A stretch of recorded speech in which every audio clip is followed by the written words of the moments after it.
চমৎকার। মারিয়া তুমি এখানে? এমনিতে তো সব সময় বলো যে আমি ছাড়া তোমার লাইফে কেউ নেই, এখন তোমার কল রিসিভ করে একজন, এইখানে একজন। মারিয়া দেখো, তুমি যেটা ভাবছো সেটা কিন্তু না, আমি তোমাকে এক্সপ্লেন করছি ব্যাপারটা। চুপ করো, আমি জানতাম তুমি ঠিক এই কাজটাই করবে, সেজন্য আমি আমার জন্য একটা বয়ফ্রেন্ড ম্যানেজ করে দিই।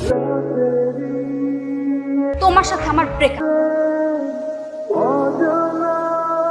হ্যাঁ ঠিক আছে, যাও, আমার পক্ষ থেকেও breakup. What a love story. I'm not happy, very happy. I'm just free guy right now. যাকে আমি মন থেকে চাইছি, সবচেয়ে বড় আঘাতটা আমি তার থেকেই পাইছি। হ্যাঁ, গেছে ভালো হয়েছে। এই এই এই এখন দাঁড়া না, তুই ওই ছেলের সঙ্গে কেন কথা বলছিলি? কি কথা বলছিলি? কথা বলছিস না কেন? মানে বাবা, কি মানে করছিস?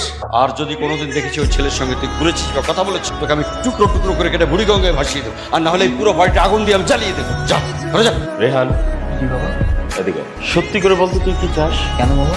যে মেয়েটাকে তুই নিজে রিজেক্ট করছিস, সেই মেয়েটার সাথে তুই কথা বলতে কেন গেলি? বাবা, প্রভা আমার জাস্ট ফ্রেন্ড। একটা বন্ধুর সাথে বন্ধুকে কথা বলবে, স্বাভাবিক না? বন্ধু? তা কবে থেকে তোরা বন্ধু হলি? যেদিন থেকে পাত্র দেখতে গিয়েছিলাম সেদিন থেকে আমরা বন্ধু। ওরে ভাজিলের ভাজিল, যেখানে তোর কারণে রকিবুলের সাথে আমার সম্পর্ক নষ্ট হয়েছে, সেখানে তার মেয়ের সাথে তুই বন্ধুত্ব করলি? বাবা, মেয়েটা অনেক ভালো আর অনেক ফ্রেন্ডলি, সেখানে সমস্যা কোথায়? আমি তো দোষের কিছু দেখছি না। ভালো?